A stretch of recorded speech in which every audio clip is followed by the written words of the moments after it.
ప్రపంచానికి good news. అదేంటంటే America Iran మధ్య జరుగుతున్న వారు ఒక కొలిక్కి వచ్చింది.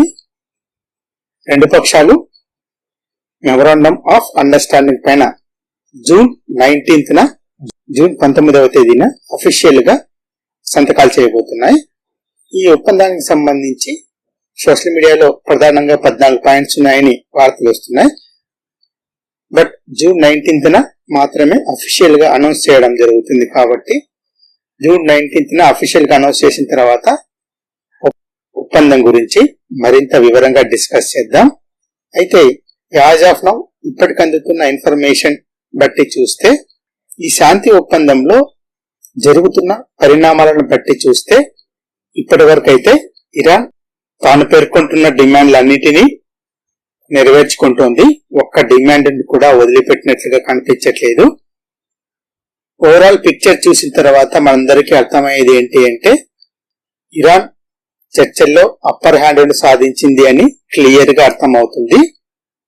అందుగల కారణాలను ఈ వీడియోలో పాయింట్ టు పాయింట్ మనం డిస్కస్ చేద్దాం.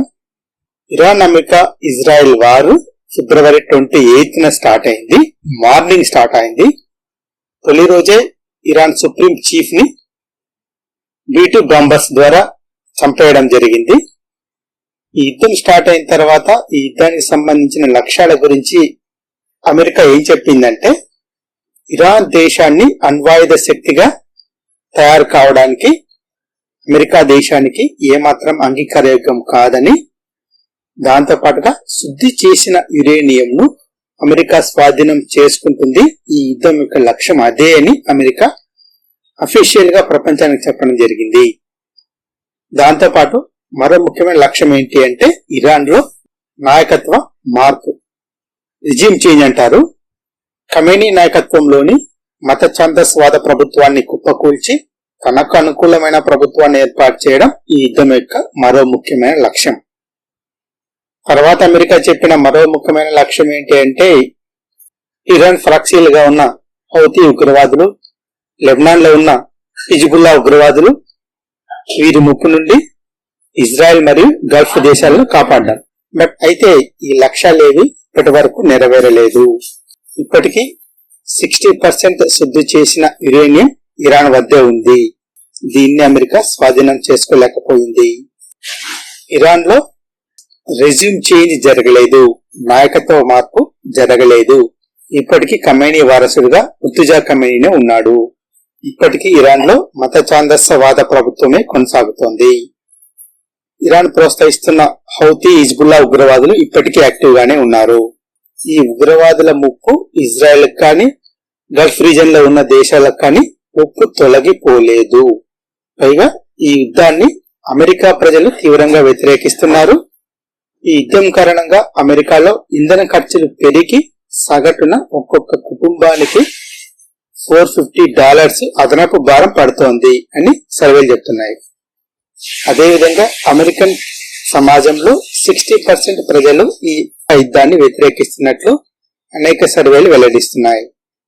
మరో ముఖ్యమైన పాయింట్ ఏంటంటే గల్ఫ్ రీజన్ లో ఉండే అమెరికా వైమానిక స్థావరాల్లో దాదాపు 20 సైనిక కేంద్రాలు ఇరాన్ దాడుల వల్ల ఘోరంగా దెబ్బతిన్నాయి.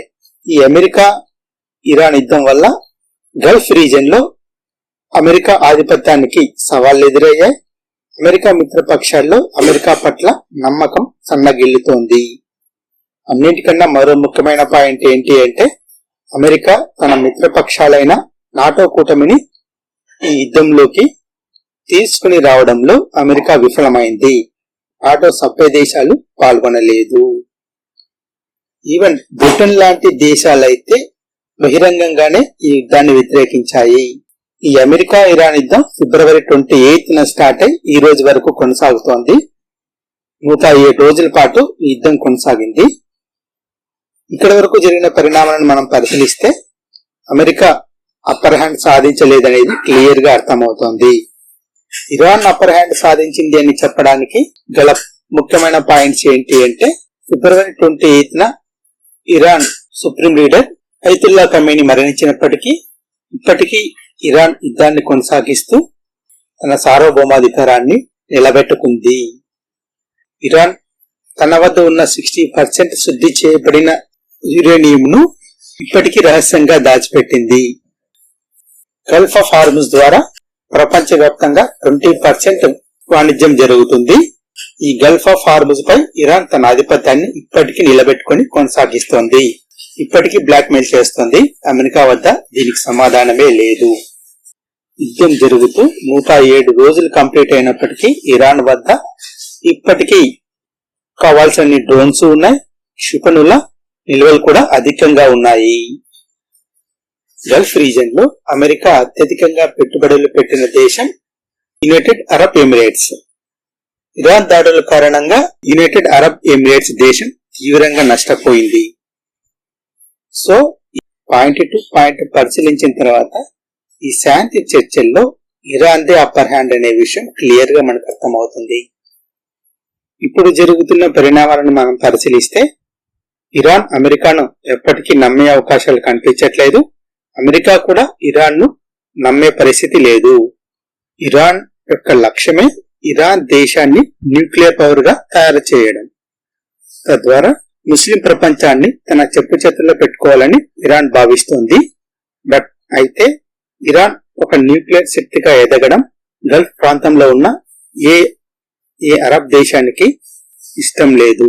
మరి ముఖ్యంగా కొన్ని గల్ఫ్ దేశాలైతే Kuwait, Jordan, Saudi, United Arab Emirates మొదలైన దేశాలైతే ఇజ్రాయెల్ తో రహస్య స్నేహాన్ని కొనసాగిస్తున్నాయి.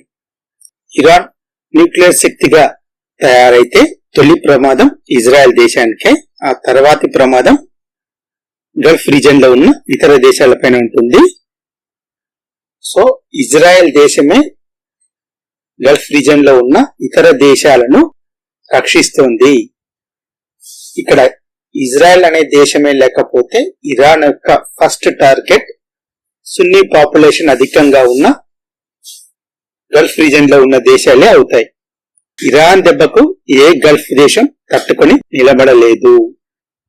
గల్ఫ్ రీజన్ లో శాంతి నెలకొనాలి అంటే ముఖ్యంగా కావాల్సింది బేసిక్ ఫౌండేషన్.